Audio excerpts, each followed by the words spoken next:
I'd like to thank all for being present, staff and committee and other council members who are here today. We'll start off with consent. Is there any items on the consent agenda that desire to be pulled? Chair, I move that we approve the consent agenda. That's been moved and properly second. Any questions? All in favor, say aye. Aye. Those opposed, likewise.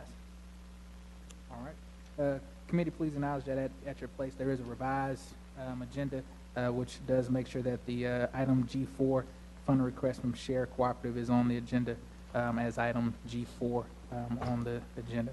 So we'll start off item G1. Item G1, ordinance revising chapter 3 of the Unified Development Ordinance to amend regulations for accessory dwellings, UDO 267, recommended by Planning Board. Item continued from the May, August, October, November, and December meetings of the Community Development Council General Government. Mr. Norby. Okay. Thank you, Mr. Chairman. Good afternoon, council members. You'll have in your packet there a memo that we wrote along with some additional information that was provided as part of that memo, and also as some attachments there. Very quickly, they deal with the requested opt-in option for accessory dwelling units. We gave you two versions there. Also addresses, a list of addresses of the ADUs that have been approved by the Board of Adjustment over the last 3 years. The addressing requirements of accessory dwelling units, how inspections distinguishes between attached accessory dwellings and a single-family home with an extra kitchen and so forth.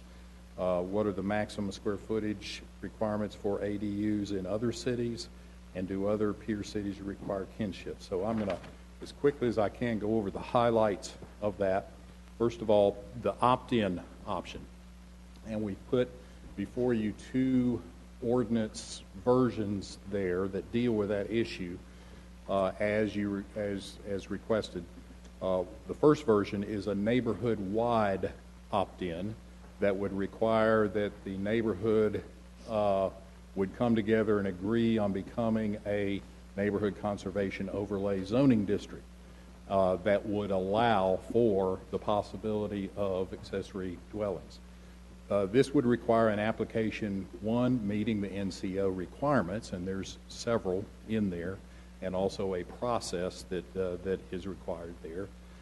Two, a sufficient show of support with an initial application by at least 55% of the property owners, and 65% by the time of the final application submission, and a number of informational requirements such as an inventory of neighborhood conditions, what special standards are being requested for inclusion, and so forth. And one of the standards could be allowance of the possibility of detached accessory dwellings if approved through the Board of Adjustment special use process. So that's one of the options. The second version would be a property-by-property opt-in through the use of special use district zoning, where the property owner would have to apply for a rezoning. It would go through the rezoning process as a special use district, along with a site plan and perhaps conditions and things like that. At this point, I want to just add my professional planning position that, or opinion, that the impact of relying on a neighborhood-wide opt-in through NCO rezoning will likely result in no applications for such, given all the requirements of the process, and given that only a minority of property owners in a neighborhood are normally going to be interested in even having a detached accessory dwelling on their property. So for most neighborhood residents, there would really be nothing driving them to initiate or go through such an initiative. So the effect then would be no more detached accessory dwellings in the city, and if that is the desired effect, it probably would be simpler to just the UDO to say they're not allowed. On the other hand, if the council wants to allow for detached accessory dwellings as a limited option for affordable housing, another option would be to take the reverse approach, and that is use the NCO rezoning process as a means for a neighborhood to opt out of having detached accessory dwellings. So if a neighborhood felt strongly that any accessory dwellings within their neighborhood would represent a threat to their stability, they could initiate the NCO rezoning, and the thresholds of support would have a much greater chance of being met in that case. The staff did not draft any UDO language for that option because it was not asked to do so at the last meeting, but we could if the committee requests. Some of the other issues we highlighted in the memo, first of all, we gave a list of the 14 that had been allowed through the Board of Adjustment over the last 3 years. Only 5 of them would have met the draft new requirements in the ordinance if they had been in place. And those 5 were in the west, north, northeast, and southeast wards. Concerning the addressing requirements of accessory dwelling units, the detached accessory dwelling units would always require a second address, primarily for the benefit of emergency responders, so they know exactly where it is they're being called to.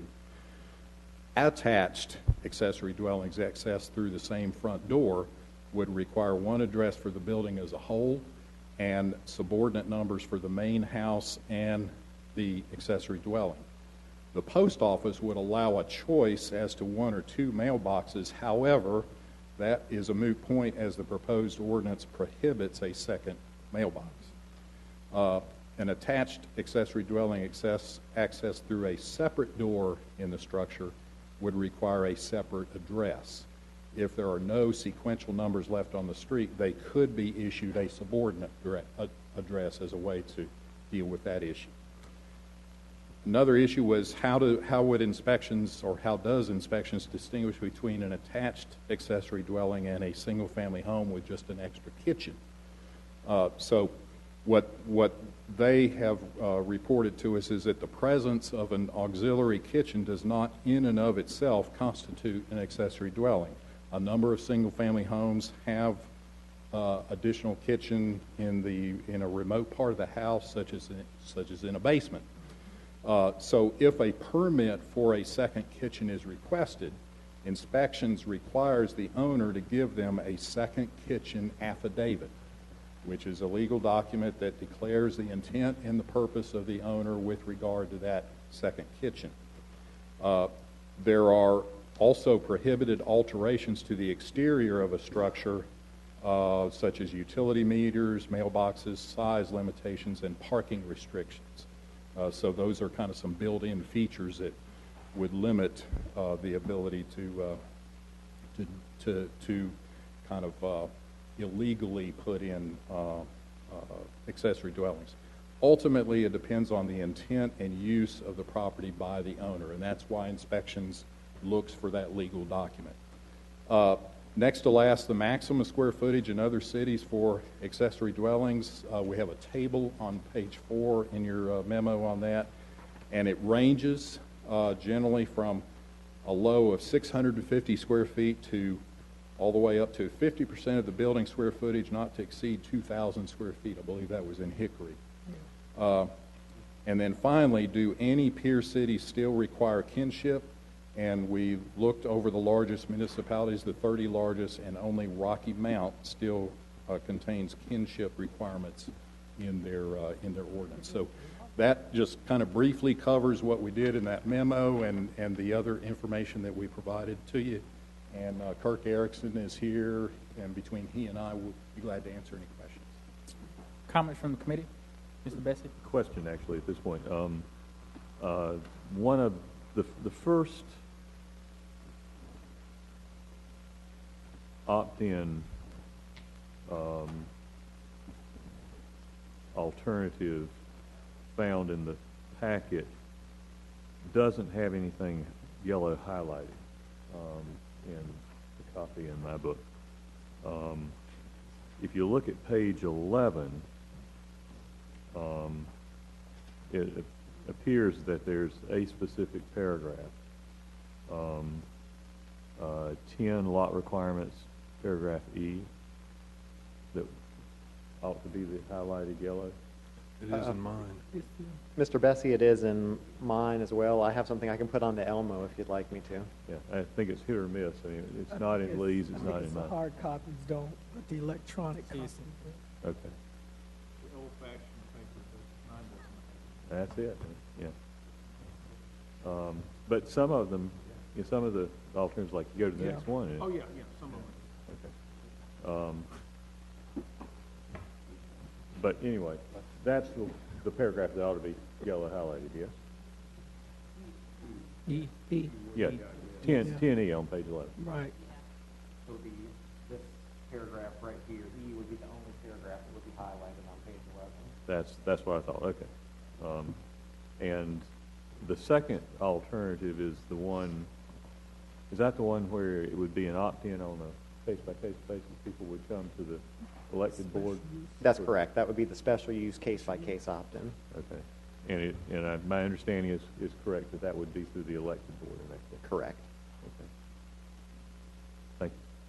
Ms. Adams? I just wanted to comment or ask the question, isn't it illegal what Rocky Mount is doing?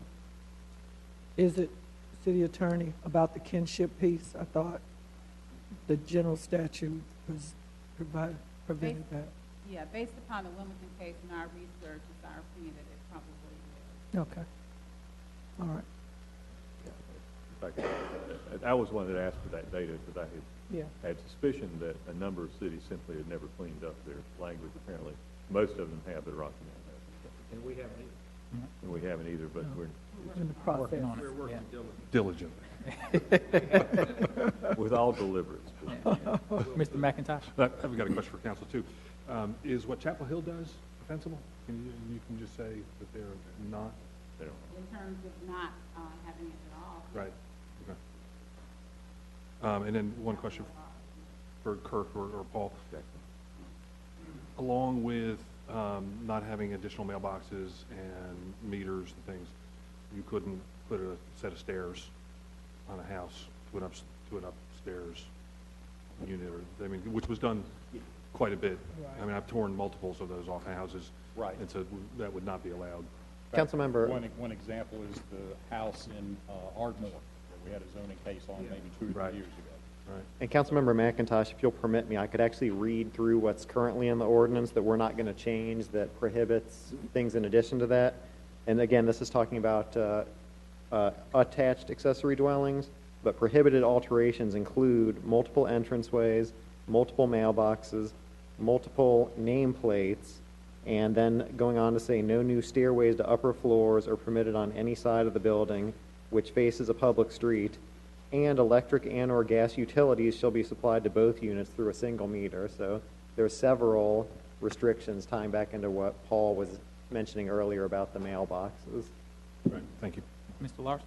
If I get a clarification, the stairs, the line doesn't face a public street, so it could be between two dwellings, you still have a set of stairs going to the second floor. Based on the way the ordinance is currently written, I would say yes. Yeah, exactly. And so you would be able to probably see it from the street, Mhm. and it would be visible from the neighbor's house. Yes, as long as you could see it from the neighbor's backyard, but not from a public street. That's the only way you could have an It would be exterior on the stair. front facade. Or the side. Or the side, if it was visible, maybe if the structure was low, for example, or there was a piece of open land on the lot that you could see it from an angle or something like that. As long as it wasn't visible from the street on the front of the property, but also the street backing up to the adjoining property. Okay, so what page are you on exactly for that? Can you give me? That would be page 8 in the ordinance, subsection 2. Oh, subject C, yeah. No new stair to the upper floor are permitted on any side of the building that faces public street. Correct. So a side of a building doesn't face public street, does it? Generally, it wouldn't, unless it was a corner lot. Well, you understand the question I'm trying to find? Because I know that there are houses that have new stairways that are in between houses, that are visible to the neighbors, visible even from the front, but they're not, they don't face the public street. And this may be a fine line of definition, but the fact is that they're highly visible to the neighbors, they do service the second floor, and they're not on the front facade of the building. You see what I'm talking about? Yes. And council member, this is certainly language that could be clarified if the council decides that it would like to make this very clear what the intent is here, or prohibit them altogether in any situation. Well, if we're going to allow these things inside buildings on the second floor, and we're going to put stairs going up to them, I mean, I guess the question is, you know, in a question of visibility, we need to be clear about where the stairs can go. could restrict them to just the backside. On the backside or whatever. Or just I think internal. language is very important here. And we need to be very precise about what it is, in fact, we're allowing to happen, because it's going to have a profound impact on adjacent property owners. Okay. Ms. Adams? Yes, Attorney Carmen, from what you've heard of us, these proceedings for the past several months, where we are right now, are we legally within our rights to do what we're trying to do here? Do you see any issues right now with either option that staff has presented to us, whether it's the, neighborhood conservation overlay, or whether it's the special use? Are we within the statute, the general statute? Do you see us having an issue going forward? I think based on the case law, both options are viable options under the law. And we looked at that before staff drafted both versions. I think the case is special. Thank you. Mr. Clark? Go back to the steps one more time. A lot of folks in Buena Vista have units above the garages with exterior stairwells, usually on the one side of the garage that walks up to. I had a house over in Runnymede that had that. That's okay under what you're reading, even though you could see it from the street because it's on the side of the house or the garage. Yes, you could certainly take that interpretation. Again, the language says no new stairways to upper floors are permitted on any side of the building which faces the street. So you could argue that if, let's say, the building had a side that didn't face the street, which was where you access the staircase from, that would be allowed, even if you could theoretically see it from the public street based on the current language. Second question, if we adopted, whether we outlawed them or had this buy-in, the existing ones, are they all grandfathered in as is? Okay. I have a comment on that. Mr. Bessie? Comments at this point? Sure. Okay. Both options that were provided to us as opt-in possibilities, the district one and the case-by-case, I understand from what Attorney Harmon has said that we could do either of those. Based on the kind of feedback that I have gotten and that I would anticipate from neighborhoods I represent, I could vote for either of those. Based on what I understand back the likely positions of the neighborhoods I represent, I think probably Mr. Norby is correct that the district option would go little utilized. But I suspect that the case-by-case option would be utilized by people that really wanted to do it. But it would give us a chance to look at and get constituent feedback on those cases. I'm personally, based on what I believe my constituents and neighborhoods' positions to be, I cannot support it as is without an opt-in, and I cannot support the opt-out. But I could vote for either of the opt-ins and think that of the two, the case-by-case opt-in would come closest to permitting them to be considered in appropriate cases. Comment. The staff has spent a tremendous amount of time on this, and this committee has spent a lot of time going through and working through it with great kudos to former chair and councilwoman Molly Light, who's here today. And just one thing I would say, and Paul mentioned it when he was giving his remarks, is I am not certain, and I wonder, and this is the question when it comes to council, on our intent with this utilization, because as it stands now, this is a very restrictive use in the way that it's structured. And in essence, I think it gets to the point of whether or not we should even allow it or not, because to me this puts out to public something that is almost impossible to meet a standard. And I would much rather us do good public policy in the sense of, if we want a standard of not having it, then we say we don't want them, rather than to put something in place that's almost impossible for anyone to achieve. And I think that's a question that we have to ask ourselves. If we look at this and we only see that 2 or 3 out of it would actually qualify to meet these standards and these regulations, do we not want these to actually be in use? I'm falling on the other side. I do want to see the opportunities for these big use, but if that's majority consent and thought, then I think we spend a lot of time creating something that ultimately will say we don't want these in the community. Clark? Thank you. I am a little Johnny-come-lately to this because I've only been on this committee for a month and a half now. But to get back to your point, the first question we need to ask ourselves, and there's 8 of us, is do we want to allow auxiliary detached or unattached dwellings? Yes or no? Now, if it's no, that kind of ends the conversation. If yes, then you get into what are the various restrictions you want to put on it. I do agree with Mr. Norby. If we have all these opt-ins, you're effectively disallowing them. Who is going to go to all that trouble to get all their neighbors to do this, that, and the other, and do the politics involved in getting all that done? I would say, first off, as a general rule, I don't see any problem with them. I have a number of them in Buena Vista. They tend to be in the older neighborhoods. I don't know that much about Ormore. I know in the West End area there's quite a few. I have never gotten a call or a problem from them. But it just seems like to me that we have made somewhat of a mountain out of a molehill or a mansion out of a hut, however we want to do it. But if you buy into the fundamental issue that people have certain private property rights, and one of them is the use of kind of the quiet use of their property, there's really only, to me, 5 simple things you have to do. One of them is there a minimum lot size? And I'm reading through here, we've said 8,000 to 9,000 square foot. Is there a maximum size? I would go a little bit less than 1,000. I might go 800, which is kind of the average I saw in here. That's a pretty small apartment. I would address the parking, and I would address the setback issues and the height. And if you define those, you're defining very quickly a small building. 800 square feet, so many setbacks, it's got to have a little parking, can't be so tall, and the lot's got to be X big enough. And I think that would do it. But instead, we're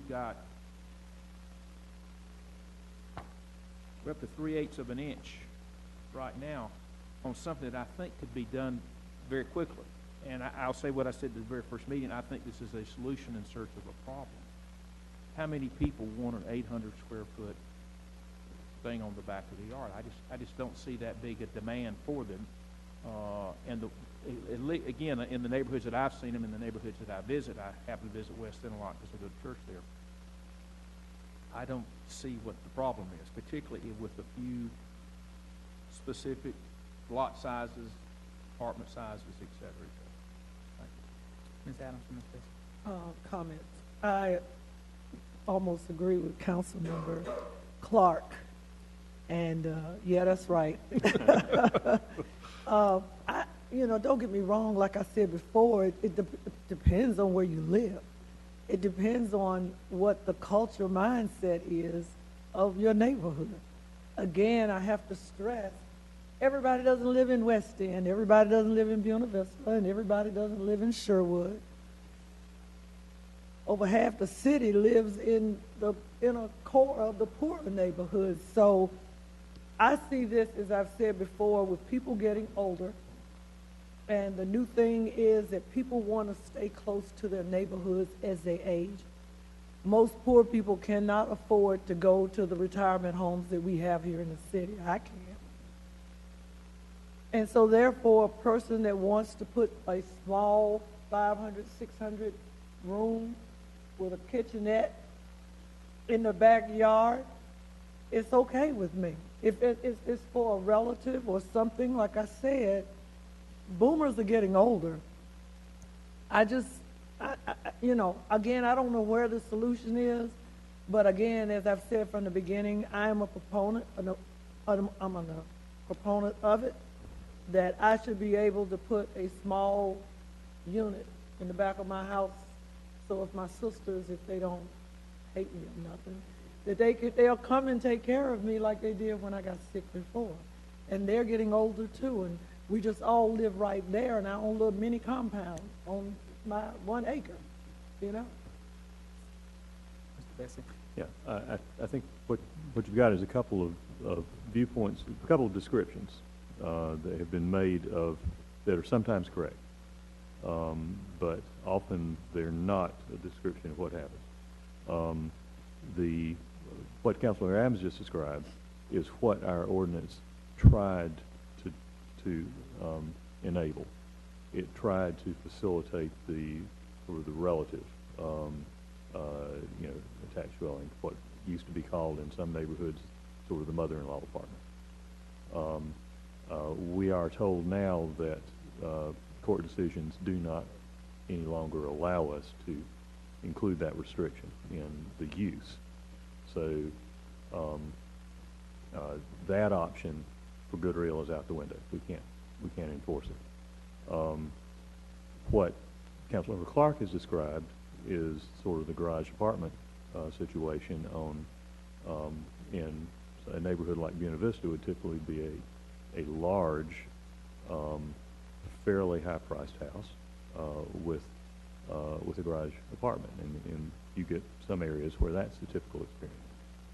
What you see in a neighborhood like Ardmore is something, yet again, a third situation, and that's the one that I'm concerned about. What you see there are more cases in which what had been built as a single-family home on a 7,000 or 9,000 square foot lot now has either been subdivided into multiple units, or has, in the case of some of the proposals before us, could in the future be subdivided or have another structure built on the lot, a separate dwelling, with no restrictions on for whom it was used or how it was used. And in those cases, you'd get what I was referring to in previous meetings as the double rental situation. Effectively, changing without going through a zoning process each of those lots from an RS7 or an RS9 to an RS 4.5. That does have an adverse impact on the neighborhood, or it certainly can. And that is the vulnerability of a number of our urban neighborhoods to, I think, unintended use of the proposal that came through Planning Board and is before us as an option now. The reason that I can't support that, but I could support the case-by-case opt-in, which I think would not be prohibitive, but would simply require the cases to come through the council rather than through the Zoning Board of Adjustment.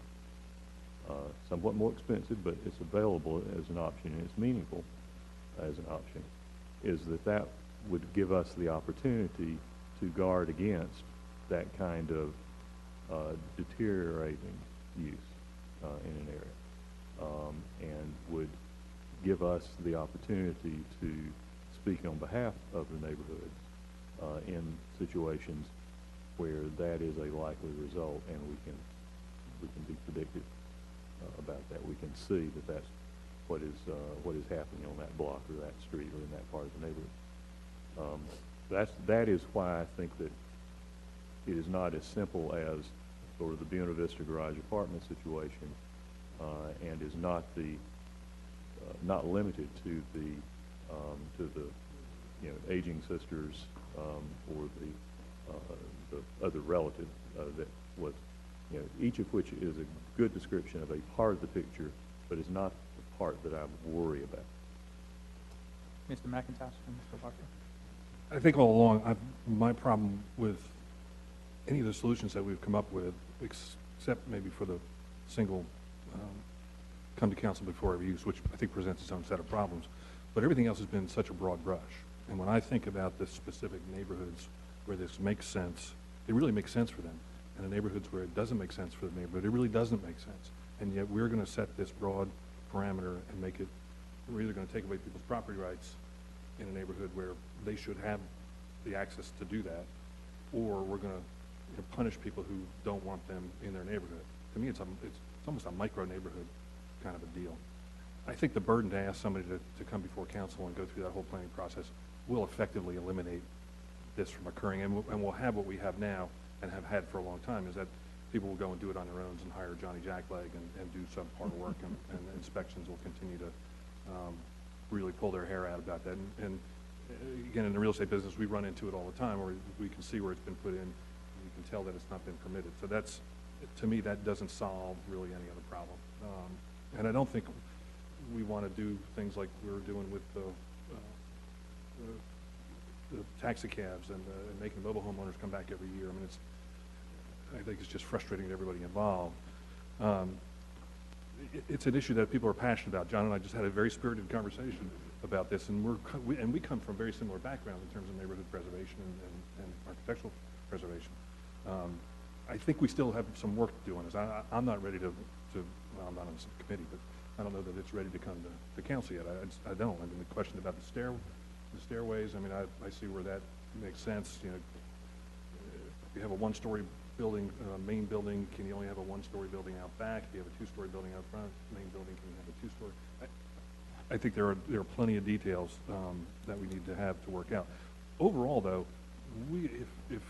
if this were, as it is now, available to everybody in the city, no matter what your zoning code is, no matter where you live, if that remains the case, we're not going to be overrun with accessory dwelling units. And this is not, the economics of it just don't work. It is not happening in maybe small isolated cases, but it's not a tsunami that we're facing. So I don't feel like spending a little more time on this does us a lot of harm, that people are doing this right and left. Because right now people can do it. You can just go out and do this with a permit. So I'd rather we keep talking about this and get it right, because I don't feel like we have, I don't want to see this as a 5-4 vote. I'd much rather have this be something where we have much more consensus. Mr. Larson? I'll agree with my colleague, Mr. McIntosh. I'm new to this as well, been in preservation a long time, but this aspect certainly is of concern to me, because inner city neighborhoods, I think, are the baseline of sort of home ownership, and the idea that one's property is protected. People have bought houses in these neighborhoods. I was here in the 1970s when the Back to the City movement began, and the idea of converting neighborhoods that had been subdivided and hacked up to bring them back into a cohesive single-family residency was an important movement, and the work that's done in West End, Washington Park, Ardmore, other places have consolidated that and has provided a certain housing stock for a certain population that wants to live in that sort of environment. And what we're proposing now is adjusting that in a way and imposing the opportunity, at least if not the encouragement, for people to change that landscape by imposing another population into the single-family landscape. And in fact, what we're doing in some regards for the buildings that are interior auxiliaries, we're creating duplexes. And for the buildings that are freestanding, we're really subdividing the lots and putting an additional housing unit on that lot. With that comes a population base, comes cars, parking, a variety of things. My concern would share with what Mr. Bessie says, is that if you already have a house that's divided and you have a family unit, as we currently define it, of 4 people, be they graduate students at the medical school or whether they be something else, living in there with 4 cars, and then you have an additional building built in the back with 2 people coming in there. You got 6 people living on a lot with 6 cars now, and this has a profound impact on the neighbors around them. You know, I've looked at these guidelines. I don't want to spend a lot of time on the committees, particularly since I'm not on your committee, about specific issues. So the stairs is an example of that. I'm a little unclear as to whether we are in fact pushing toward 2-story buildings under this design. Seems to me that they're saying the square foot occupancy can be 5% of the land. That's 450 square feet. And yet we're saying that 1,000 square feet would be acceptable on buildings, and that to me says it's a two-story building. And that's a whole nother design problem that I see with a one-story building in front and a two-story building in back. These are considerations. Some of these lots do not have driveways on them. In particular, in Ardmore, I know in places around, these houses were built, the driveways have been abandoned for whatever reason, and you put an outbuilding in the back, and they're going to have to construct a driveway, parking lots, and everything. There's an impact here.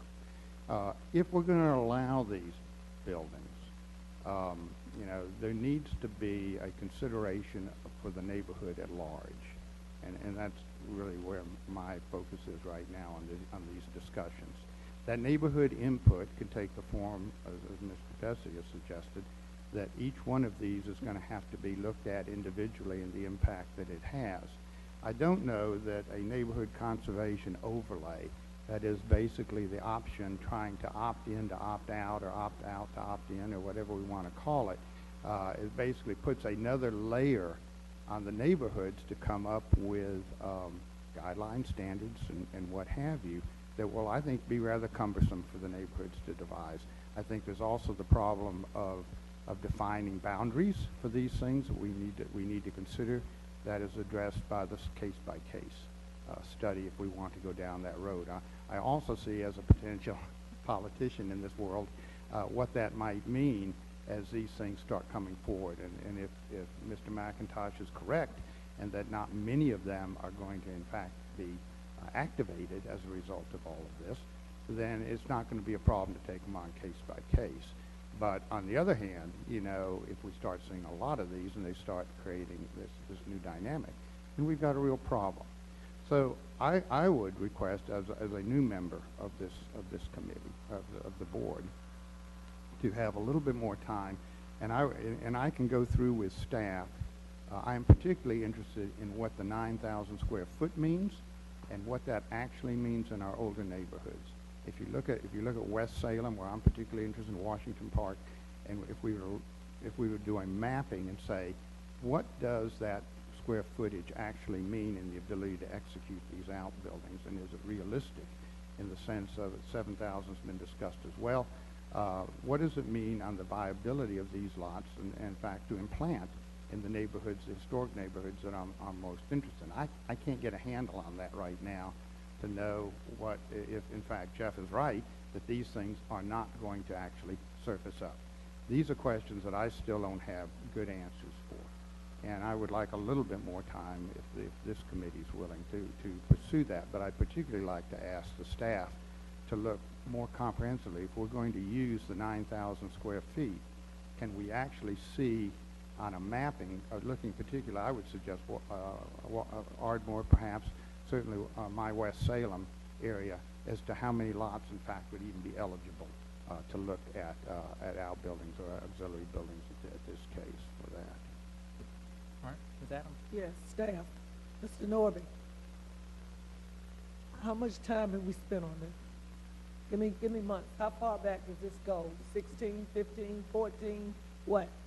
It goes well back into 2015 because we had a several month discussion with the planning board about this over several meetings. You know, like I always bring up, we spend a lot of time with the tree ordinance, the sign ordinance. You know, we got more ordinances, I'm sure, than most cities. I'm okay with that if that's what everybody wants. But I do again agree with Councilmember Clark about the property deal, private property, your rights to do what you want on your property. And it seems to me, again, sometimes whatever interests, again, and I'm repeating this, what other communities want in this city, other communities don't even see it as a problem, or why are we doing this? I'm looking at the amount of time we spent on this. I'm also asking staff, what is the cost of the special use? If somebody came, give me a round figure. Well, what's the cost? I'm just a regular person. It's got a little house. It's got a little land, and I want to put an accessory building. What's it going to cost me if we go through with this? We believe that, and again, we'd have to check the fee schedule to be specific, Estimate. but I won't ballpark, hold you to it. ballpark $100 for a special use permit from the Board of Adjustment. Okay. If we were to go with or if the committee was to go with what some of you all have been talking about, which would be the opt-in on special use rezoning, that would be an $1,000 fee unless council chose to adopt a different fee for that. But based on the current fee schedule for basically sites under 2 acres, it's $1,000. And that goes back to what we were saying, cost, this is like a cost-driven initiative. Who can afford it, who can't? City attorney, other cities that have already gone through this process from what the data they've showed us, has other cities had any issues with as Councilman McIntosh said, a tsunami of people coming forward that I want to put an accessory building in the back of my house? Do you know of, Kurt, Paul? Councilmember Adams, I'm not aware of anything. I know that Raleigh has had some concerns, and that's why they pulled their ordinance. But again, they don't currently have provisions, but they pulled it to work on it because there were some rumblings of maybe the areas of the city, kind of 5 Points, some of the older historic parts of Raleigh being hotbeds for it in the future. But I haven't heard tell of any place where it's actually physically become a prevalent problem in North Carolina. All right. Mr. Clark? I think it would be helpful, I like Mr. Larson's comment, if we could get a map of the city, and you gotta exclude the commercial areas, but how many lots are 9,000 feet or greater? Right. We have one. We actually did a map like that for the council in one of the earlier Well, I wasn't iterations. around then. And I wa- We already did that. We have, all right, just be sure I get it. Yeah. We already did that. We on rewind the tape now. Okay.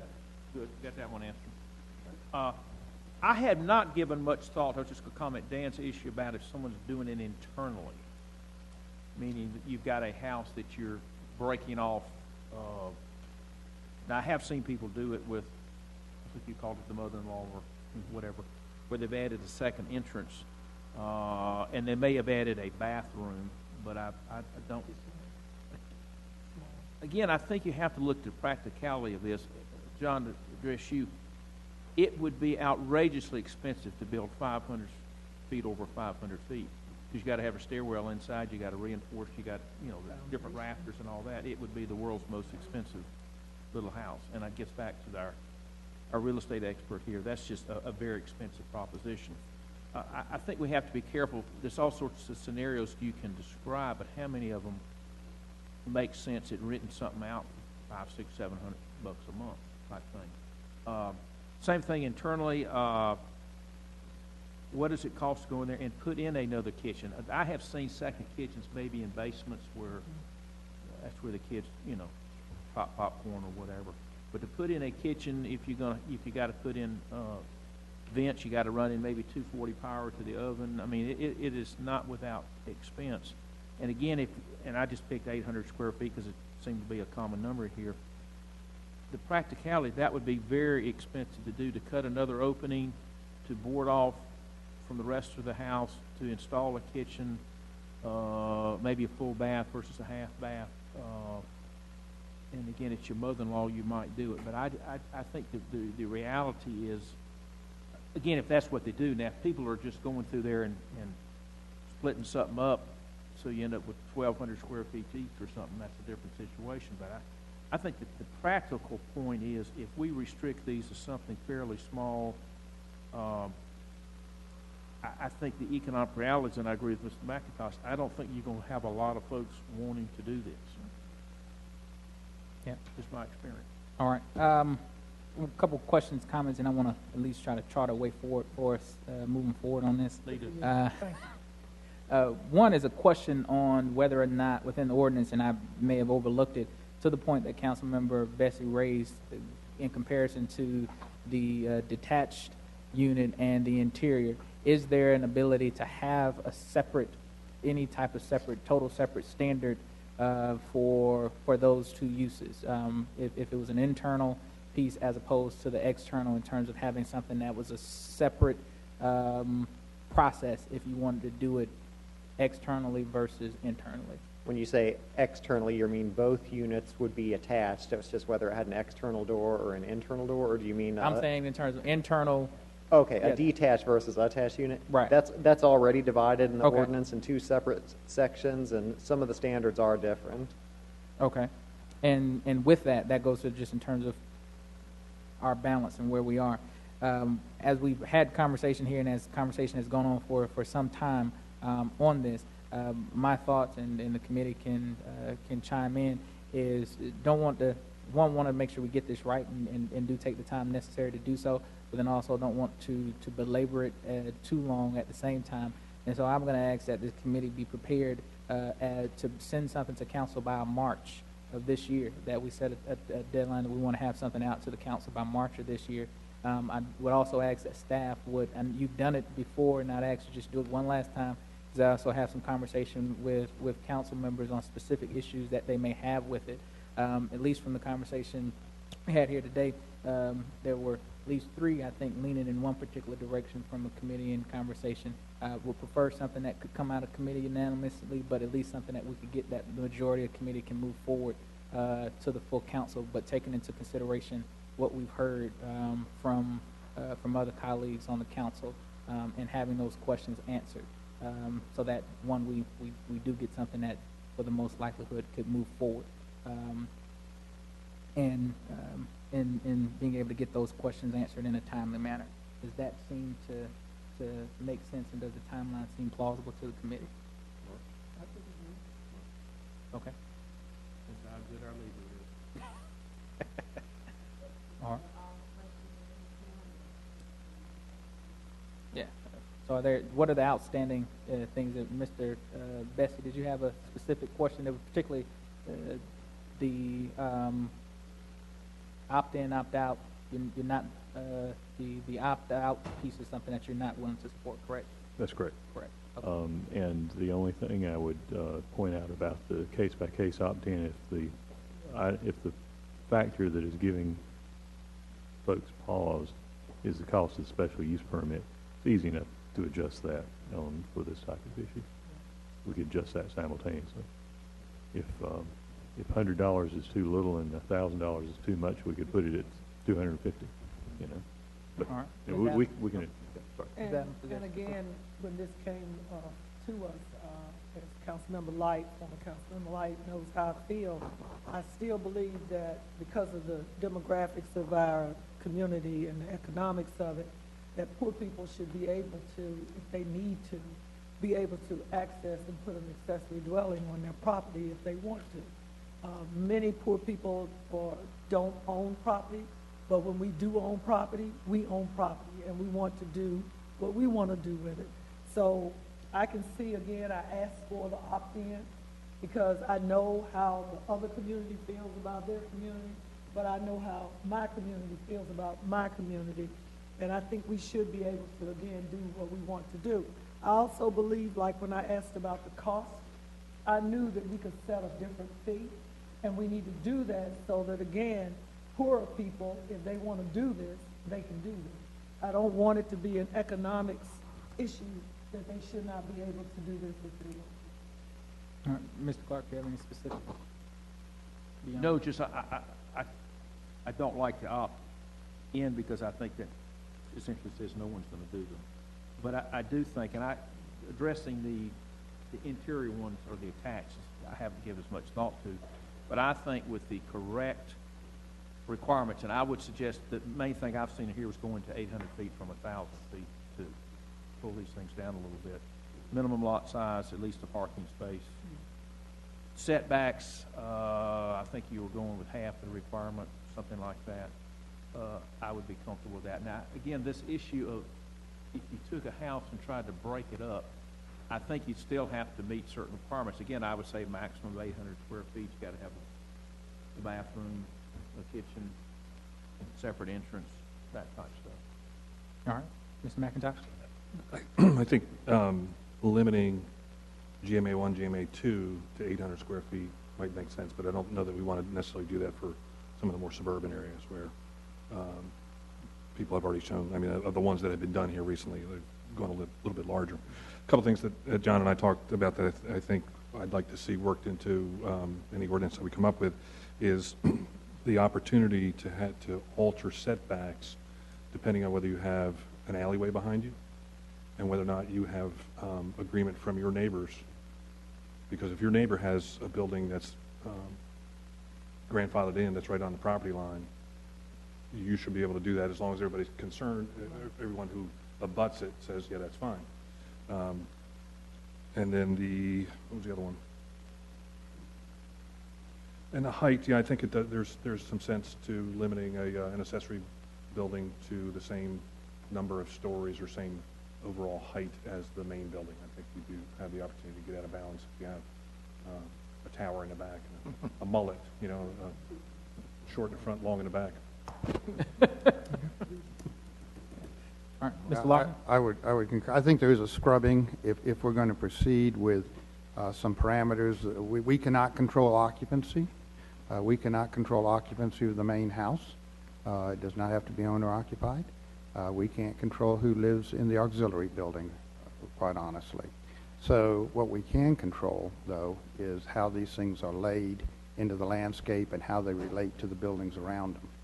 And I do think that there's a scrubbing that needs to occur dealing with square footage. I do think we can look, again, historically, these outbuildings tend to be closer to property lines. You give up backyard working spaces if you create massive buffers around them, and if you're against an alley or something, it may be that we can improve the quality of the backyards of some of these buildings if we look a little bit more at the setbacks. I am very concerned about height on these buildings. I think the way that the ordinance reads right now, it tends to say two-story buildings, and I think we need to be very careful about that and the square footage that would involve. So I think, Mr. Chairman, there is a scrubbing that needs to occur. If we can do that and get clarification on some of this detailing by the next meeting, which is February, then in March we should have something. Then all that's left really is the opt-out, opt-in question, which I think we're closer to having an understanding of here. But until we can take this document and finally lock down a few of these last technical questions that evolve around the kinds of things that part of it is just I'm struggling with just trying to get through the document and all the scratch out and all the changes and understanding what ultimately is going to happen here. But I'd like to see this document cleaned up, and I don't know if that can be done just with me or Jeff or you. I mean, I think it's going to require the committee to say, yes, we only want buildings that are 18 feet high or what. I mean, right now they're 24, which is 2 stories, I guess, or more. So that kind of detailing would be useful. I assume we've settled in on the 9,000 square foot lot, but if that's still up for discussion, then that's in the ordinance right now the way it's written. So these questions are not resolved yet, and I think that's going to require maybe a different kind of conversation that focuses on these kinds of details at some point. Okay. Staff, we've heard the comments and questions that have been raised. Again, I would ask that for the February meeting that we do bring back specifics in terms of getting with council on specific things so that we can go down, such as a checklist within the committee to see if there are, how we want to proceed with specifics within it so that we can have some type of draft that we can get ready to come back to council the following month. And so make sure that there are some additional things that we want to get to staff, that we make sure that gets to staff in a timely manner so they can have time to process and work on something. And again, we thank staff so much for their ongoing attention to this and working with council and committee through this process. All right. That's it. Item G2. Item G2, information concerning citizen satisfaction survey.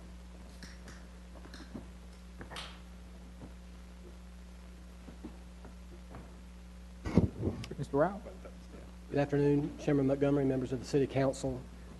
Over the years, the city has conducted citizen satisfaction surveys to get feedback from citizens about their perceptions of the community and also the quality of services and city facilities. We've done a number of these surveys going back to 1999. We did one in 1999 from 2006 to 2008, and then most recently in 2011. So it has been some time. The way that we've done those surveys, we've done telephone surveys as well as mail surveys. Also have made those surveys available for folks to complete through the city's website. The surveys have included both closed-ended questions as well as open-ended questions. Talk a little bit about the one we did in 2011.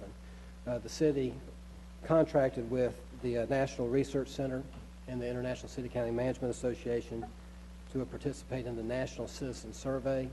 What made this particular survey different from the previous surveys was that there were actually benchmarks that the National Research Center maintained from other cities that participated in the survey.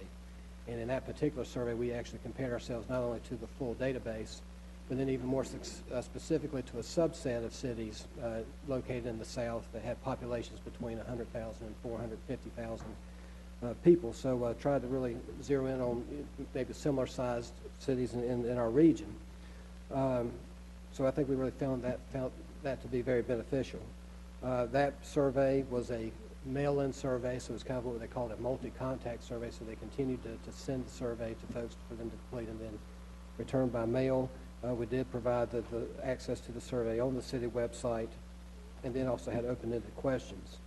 And I'll be happy to provide more detail about that particular survey. We did provide the link to it in the package on page 111 in your agenda book. Citizen satisfaction surveys are considered a key component of strategic planning and of performance management. When we've looked at some other cities, particularly, let's say, Kansas City, Missouri, they do regular citizen satisfaction surveys, and if you were to go on their website and look at their open data platform, those are part of their measures. It's just they track how they track citizen satisfaction across a number of city services. So we really do see that as kind of a best practice. The mayor and council are scheduled to hold a strategic planning workshop at the end of this month on January 30th and 31st. If so desired by the mayor and the council, the staff could restart a program of doing periodic citizen satisfaction surveys. If that is the wish of the council, we would recommend participating in the National Citizen Survey again because of those benchmarks and be able to compare ourselves to similar sized cities. I'd be happy to answer any questions you may have. All right, Councilmember Adams? Yes. I feel that, again, we have 240,000 plus customers. And I know a lot of you have heard me say before, I think we should be doing a survey on an annual basis. Because if we're not, then we don't really know whether we are statistically meeting our customer expectations. Quality systems and Six Sigma data methodology tells us that the only way you can know whether your process is working is that it's measured. And if one form or tool of measurement is the survey. You know, so I hope that when we do the strategic session in a couple of weeks, Mr. Garrity, that I know this is online for us to go look at, but I think, Mr. Rao, we need a short presentation of the results of this 2011 survey that we took versus what we got in 2006 and 2008 when we didn't do that well. So I think the council as a whole and some of the staff that will be attending, as well as the press, they need to see what some of those results were, and I think we need a short presentation. Again, I hope that we will go forward, Councilmember Montgomery, that we will again do a survey every year, because we got new employees every year, we got new systems and processes, hint, hint, bus system we're putting in.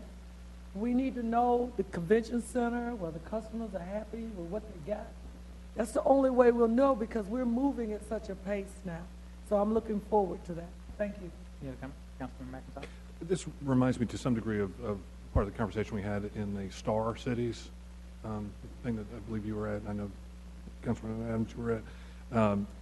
And as part of that, I did some research, and Philadelphia does this thing called Speak Out Philly, and it's more than a survey. It's sort of a constant dialogue that occurs between city and the populace, and it's somewhat similar to our 311 or 311 service and a questionnaire. But I think there are other cities doing this on a sort of a constant basis and allows them to sort of adjust and make changes on a more rapid basis instead of waiting for an end of the year result. Oh, by the way, my link was broken on here. I couldn't follow the link to the survey. So yeah, if you could email it out. For some reason, all the links were broken. Yeah. The link to the CAFR for the financial report was broken Right. too. Right. So anyway, thank you. Mr. Clark? I have mixed feelings about surveys like this. Yeah, get his collar straight. One, I would suggest you do them every 2 to 3 years. I suspect they take several months to do. And if you did them every year, you'd be starting the next one about the time after you finish the one you were on. And if you do a survey, you see some things you won't fix, I think you need to have time to see if you can impact. So I think every 2 to 3 years would be more than enough. One question I would have on them, are they statistically significant? Are you simply getting the replies back from the people that aren't happy, or are you actually doing a true random sample? In the case of the National Citizen Survey, it was sent to 3,000 households. Yeah. They had about 650 return them, which was about 23% response rate, which according to the National Research Council was in an acceptable range. Generally, you're looking for anything that's between... And were the zip codes appropriately dispersed? I believe they were. I can... They weren't self-selecting. No. People It who was, had it was problems. random. It was random, yes. Well, the 3,000 were randomly selected. Right. The 600 that sent them back were those the ones that were just upset about something or whatever. I would be more interested in specific surveys for specific issues. You mentioned the convention center.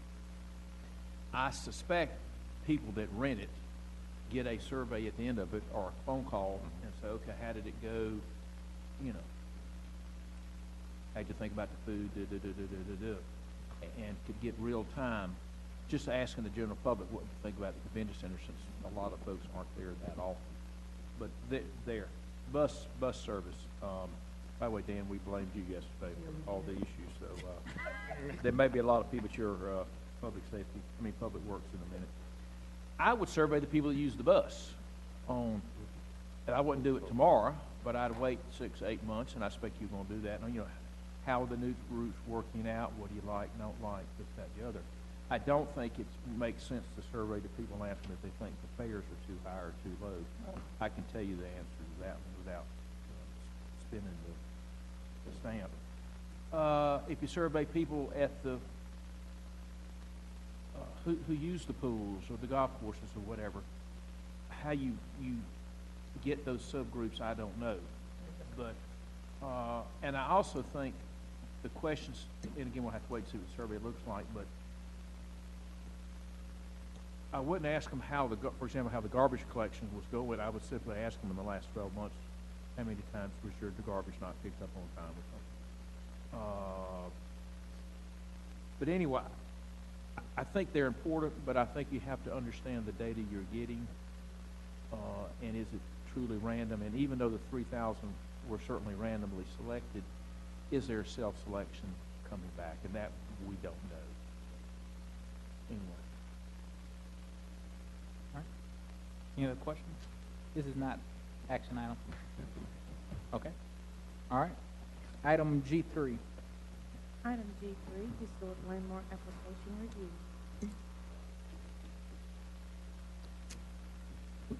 Mr. Chairman, fellow commission members, we are here to, I brought back what we had been looking at the last couple months also for the landmark properties and applications. After my last appearance here, I took it back to the Historic Resource Commission with your comments, shared that with them. We made some minor changes to that form. The form, again, was supposed to help, once it came before you, answer questions that you typically ask so that we didn't need to continue and that sort of thing. So we wanted to make sure you were getting all the information in front of the application that was being proposed, so that, again, you would have the information that you requested. I met with several of you who gave me specific information that you would like. I've heard at these meetings and at the different landmark meetings specific information. So I'm here tonight hoping to continue the dialogue, actually, that we started Monday. Very good dialogue.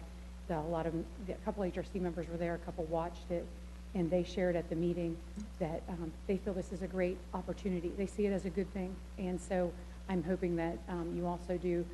I don't want to be here for several months like my colleagues, but we do, just to share that. Just for that. I know that could happen. I have the following list. However, actually, our HRC members had some great ideas and maybe how to, a subcommittee or something, to look at some of the issues and if we have to maybe come up with another program, however we need to do this. But tonight I thought I would like to get some more feedback if we have the time. So, and any other comments about the sheet. So. Okay. From committee? Oh, your committee first. At the last board meeting last week, there were a number of good comments made about other parts of town we'd like to get structures from, or houses, whatever. I think it's important that if we're looking at a property, that the property owner fully understands what is required of them. Mm-hmm. That if you want to do this and we approve it, then you have the following restrictions. You got to get permission to paint it a different color, or to change the windows, or to do this, whatever it may be. And that might be worthwhile incorporating in here. Do they understand these are the areas that your restrictions will be on? For example, if you got wood trim, can you paint it a different color? I'm asking that. Or do you have to get permission first to paint it? For landmarks, but there are certain situations where we do look at color. Yeah. For landmarks. So I think there needs to be some information in here, because we were volunteering all sorts of people's homes at the last meeting. Well, this would be nice, this would be nice. But if someone actually asked the homeowner, do you really want to have everybody and his brother telling you how to keep your house in exchange for reduction in your property tax? So I just think people need to understand what is being asked. I mean, of course, what you've addressed here is we may want you to have an open house. We're going to have all these historic houses. They're going to be open X days. Okay. Okay, thank you. Mr. Larson? Mr. Larson? I'm happy to jump in here. I think that we've started a conversation with the creation of a form, an administrative form, which better informs council members about certain aspects of properties that come forward to be evaluated for designation. They're largely based on economic factors, which I understand is not the consideration that the Historic Resources Commission makes when it comes to actually deciding whether to send a property forward or not, that they are not evaluating it based on tax values. They are evaluating it on historical, artistic, whatever achievement, and how it contributes to the community. This does not mean that this information is not useful, and certainly if council members want to know it, it's good to get it up front and get it on the table quickly, and this form does that, and I commend staff for developing an expeditious way to help us understand the full ramifications. I think that there's parts of our historic designation that we need to look at, and what I want us to think about, and perhaps with this committee's approval, direct staff to look at, is what comes in the front door of these, how these nominations are originated. This form begins to address the process of after something has been submitted to the commission and they have approved it, and as it comes forward to council, this information is added to the discussion. What I'm concerned about, and what we began to address, I think, earlier, was how nominations are initiated, and are they in fact reflective of the broad mosaic of our cultural heritage and wealth, interest in the arts, history, architecture of this community, and I call it iconic signatures of our town. And my concern is been of late that we have not properly, based on the system that's developed now over 30 years of these things being designated, approximately. 30 years we've been designating properties, and I think it's time for us to maybe take a step back and look at the nominations that have been approved. Look at the town itself. We've got a new survey. look at what it is that we're missing, and think if we should be more proactive in seeking out ways to assure that we are fully represented in what this town is. In order to do that, I would like, I think, to charge staff to Historic Resources Commission, but staff particularly, I guess, through the Historic Resources, to come forward with some proposals that would help us understand how we can be more engaged in designation of properties or creation of properties.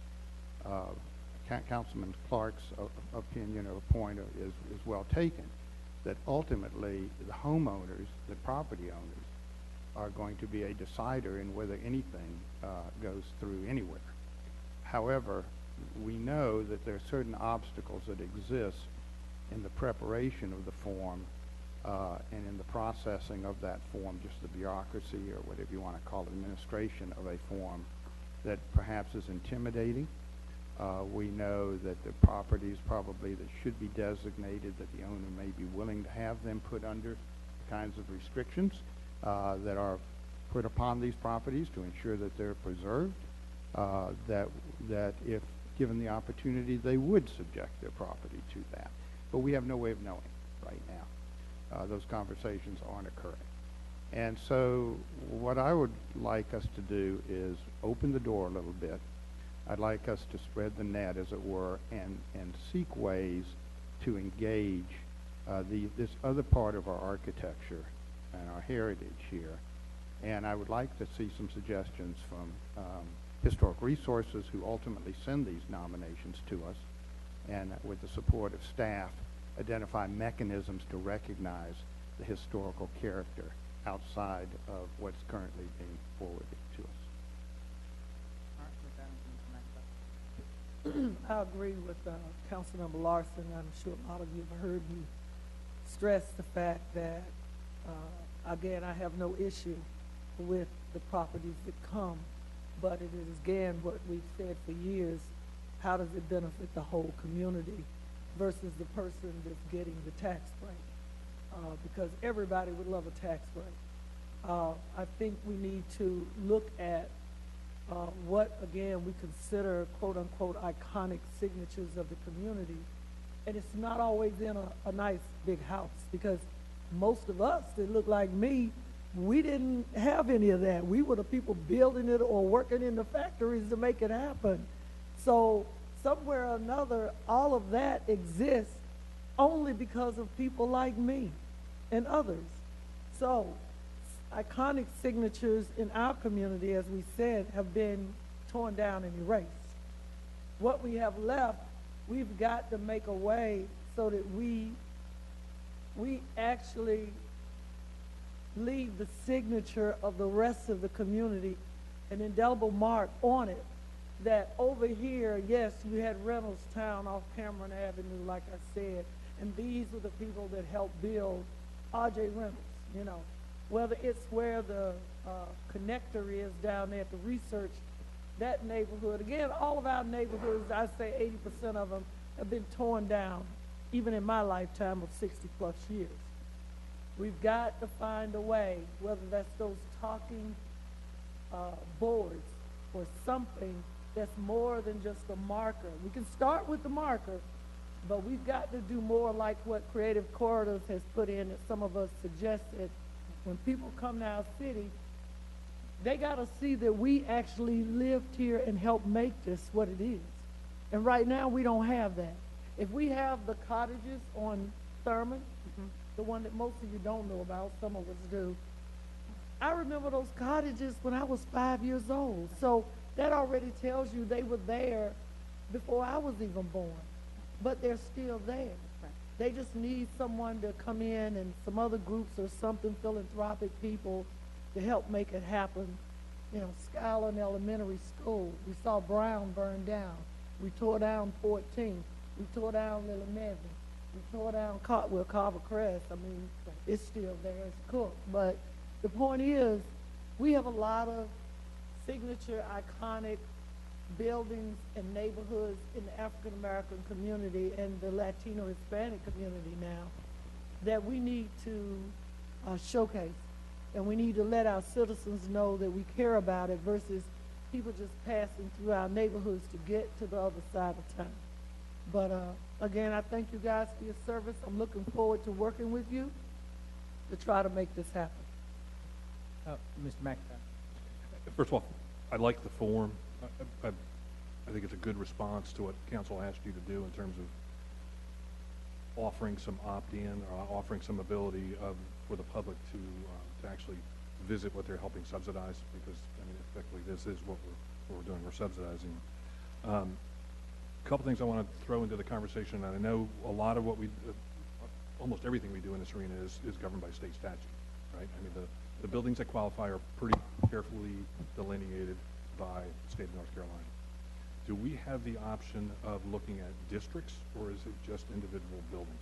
So National Register, you can do, Right. you can do individual houses, or you can do districts. Is it the same way with landmarks? I believe, and we can take a better look at it, but I believe they created it for individual structures. That was the intention of that program. So we may need another mechanism to look at some districts that are historical but do not have iconic buildings in it. And do not want an overlay?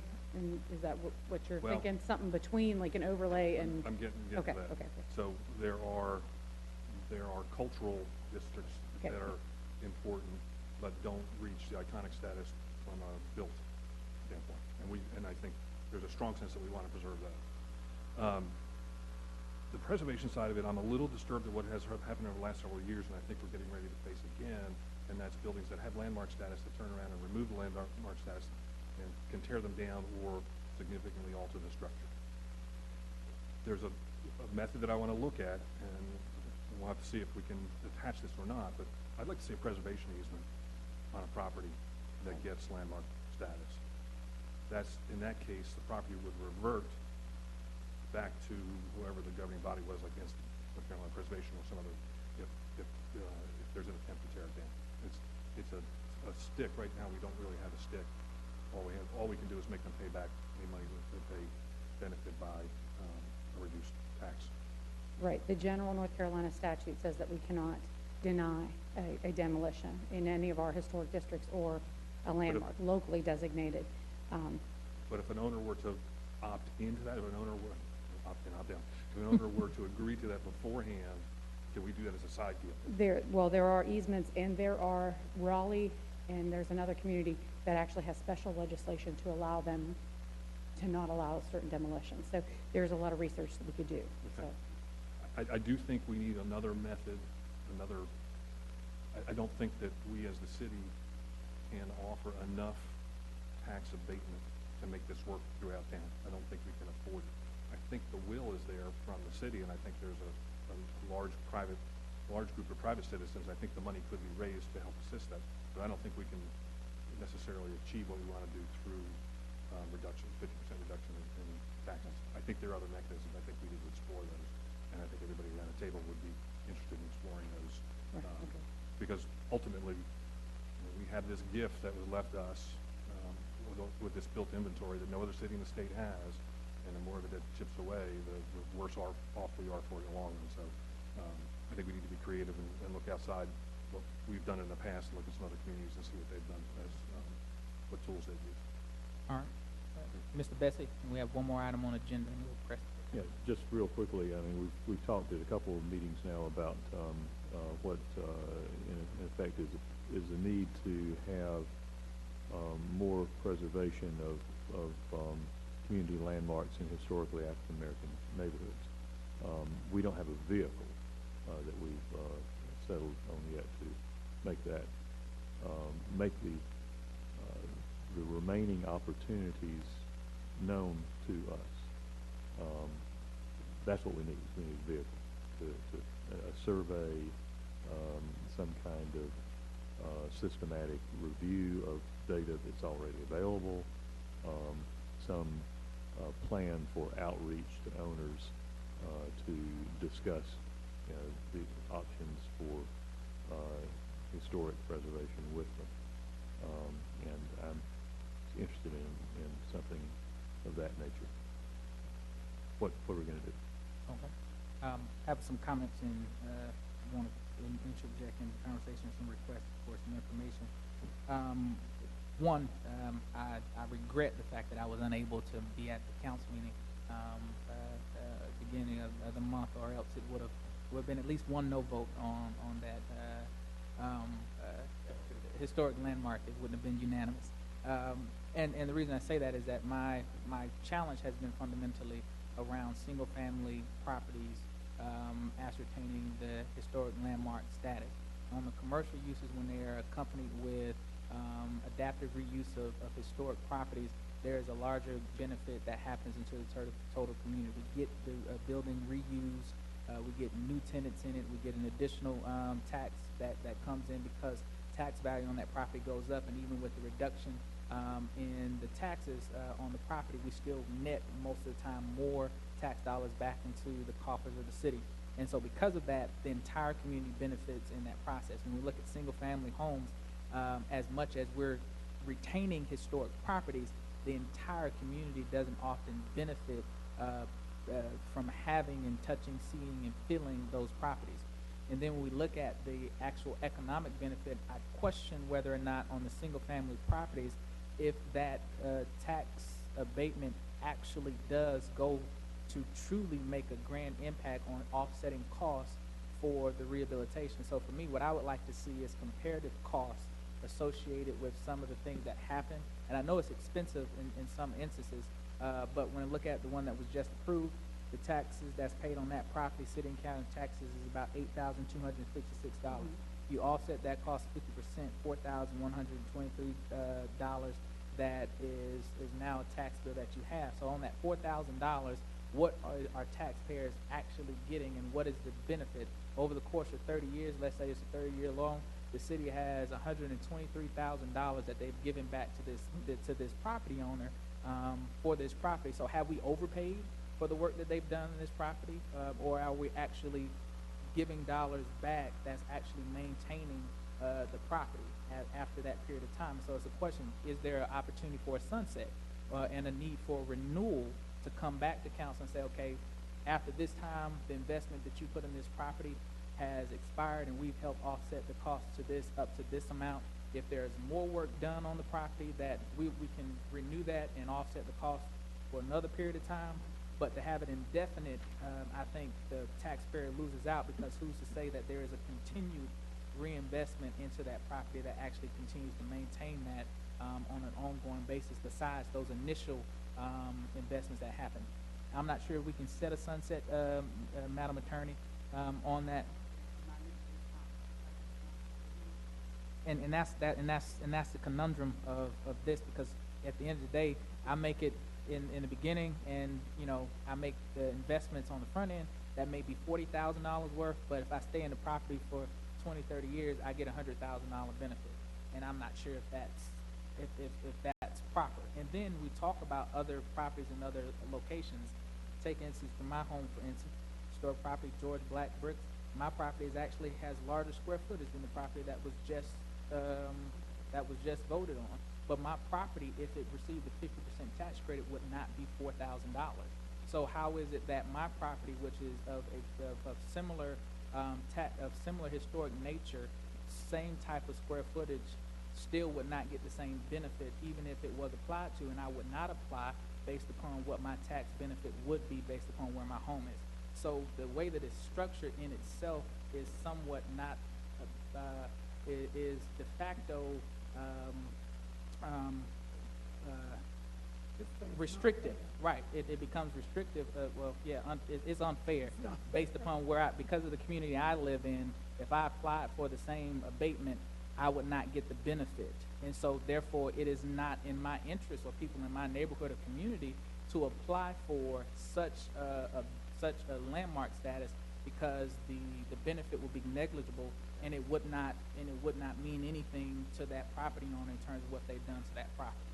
And I think that then we have to ask the question, if we're looking to do that, having a system where we're looking at the totality of these properties, and we're doing something on an annual basis that we're giving back, or we can have a certain amount of dollars that are set aside that we have people that come from makes more sense, because then you can have an equitable distribution and support for these historic properties over the entire community.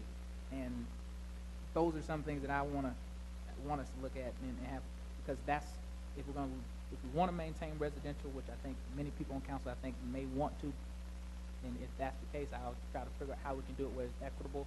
But those are real challenges that exist. And so right now, this process benefits the more affluent communities versus more well-off, where the tax value is actually going to return something of substance. And then the question of whether or not we're over-subsidizing on the cost of individuals are actually investing in their property. All right, are there any other questions? Sort of a question. Is what kind of directive the committee will give to staff and the Historic Resources Commission regarding the topics that we've discussed today, moving this discussion forward? Is there a clear directive as far as coming back to us with anything that Councilman McIntosh and you or Councilmember Adams have said regarding the types of nominations that are coming forward, the overall interpretation or neighborhood issues, other alternatives to individual designations of properties to address what is perceived right now as a bias that exists within the historic preservation awareness that the city has? Well, I think, and I will take that the question and comments that have been made are specific in terms of bringing these items back and to investigate these individual opportunities beyond what we see in the questionnaire, in terms of really the structural nature of our process, our system, and what we have in place right now is what I take of the questions and comments that have been posed to bring that back, particularly on what are changes that can be made, what is in our legal ability to do so, and what makes sense for us to take a look at that. Mr. Bessie? I'm not an advocate of being particularly more restrictive with the designations. I think the good point that was made in our meeting before the full council and was reiterated again today that we ought to pursue is to look for opportunities to spread the benefits of the historic preservation process to more of the community. I would like to see a proposal for either doing a survey of opportunities or analyzing survey data. We already have it. I think we may already have it. And an outreach process, something that we could affirmatively go to owners of property in historically neglected areas and say, here's an opportunity, here's how we could work on it. What would it take to interest you in that opportunity? Would you be interested in hearing maybe some recommendations on some other newer programs too that are possibilities, like Councilperson McIntosh said, or other things I may see in other communities that may be something new that we add so that we shoo residences off that way, or something, and it doesn't have that tax deferral with it or something, you know what I mean? Would that also be something to include? Sure. Yeah, and just real quick, I am planning on bringing this up at our strategic retreat. I have thought for a long time, your comment on the sunset type thing, that every 10, 15 years you got to come back and kind of re-up. The other one is maybe local control over the percent of the discount of the taxes, X percent for so many years, then Y percent after that. But I think it's a topic that we don't need to spend any more time on tonight, but I would like for us to talk about it at the strategic retreat. Okay. All right. Thank you. Item G4. Item G4, funding request from Sheriff Forum. All right. Mr. Page, if you'll get up the update, I believe majority of council was here on yesterday, except for Councilman Bessie. But if you'll give us a update on this item.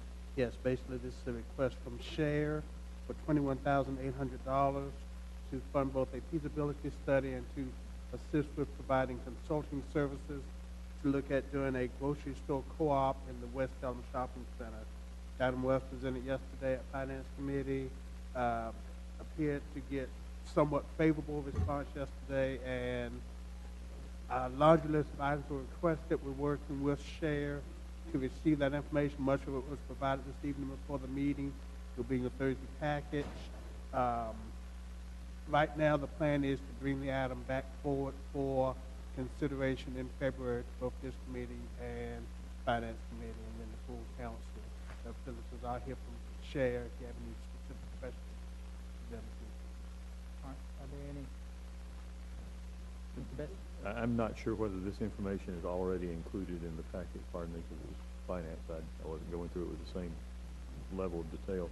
But the two things that I would want to know if they're not in here is number and location of existing food co-ops in Winston-Salem. Number and location of existing food co-ops in Winston-Salem, so that we can. How about the Sure. Yeah, and that would. Yeah, I know that there's at least one in the community that I think is based either in the old Crankies or close by. But anyway, and I'd like to know whether whether the $21,800 is the total cost of the study, or whether it's a part, whether there's any matching funding going on, if so, how much. All right, and this will come back as an action item. Okay. All right. Are there any additional comments from any folks from Share? We are pressed on time for our next committee. Are there any other comments you'd like to share? Okay. All right. With that said, we'll adjourn meeting. Public Works. Let's anticipate Public Works will convene at 6:10, please. Okay. 6:10.